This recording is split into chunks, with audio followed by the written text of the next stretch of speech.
अगर हम मुस्लिम ना होते आपके हिंदुस्तान में तो बीजेपी का तो खाता ही नहीं खुलता। आप चेक रिपब्लिक में निखिल गुप्ता बैठा है, लेके आओ ना उसको। कुलभूषण यादव पाकिस्तान में बैठा है, लेके आओ ना। कतर में हमारे फौजी बैठे, लेके आओ ना उनको। अरे कहाँ तुम्हारी देशभक्ति है? अरे निखिल गुप्ता को लाओ, इस कानून में इस्तेमाल करो, मगर वो नहीं बोलेंगे। ये बांग्लादेश की बात बहुत करते हैं, बांग्लादेश का जीडीपी हमसे बेहतर है, और वही नहीं, हमारे यहाँ के बच्चे 9,500 वहां पढ़ते हैं और उनके सिर्फ 2,000-2,600 बच्चे यहाँ पढ़ते हैं। मैं आज जद पे हूं तो इतना खुशगुमान न हो, चिराग सबके बुझेंगे, हवा किसी की नहीं। हम डरे नहीं हैं, हम सिर्फ सरकार से अपील कर रहे हैं कि हमें अपना समझिए, हम आपके अपने हैं, इस देश के नागरिक हैं, और आप ताकत में है। संख्या बल के आधार पर बिल हो सकता है आप पास करा ले, लेकिन आपको यह बात समझनी पड़ेगी कि हम तो वो तारीख हैं, जहनों में रहना है जिसे, कागजी पुर्जे नहीं जो फाड़ डाले जाएंगे।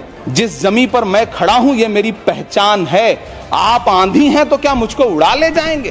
मुझसे पूछा जा रहा है कि 500 साल पहले तुम्हारी मस्जिद थी, नहीं थी? ख्वाजा अजमेरी की दरगाह कह रहे नहीं है। अरे सर, अगर मैं इस पार्लियामेंट में खोद दूं, इसमें गड़ा कर दूं, तो खाने जहां का हिस्सा मिलेगा तो मेरी हो जाएगी। What has change, please tell me. वजीर आजम कहते हैं कि वक्फ का ताल्लुक संविधान से नहीं है। अरे कौन पढ़ा रहा है वजीर आजम को? आर्टिकल 26 पढ़ा लीजिए। खुदाई चल रही है इस देश में, कई जगह खोदे जा रहे हैं। एक खुदाई हम सब सांसद मिलके करें। किसान विरोध करे, देशद्रोही है।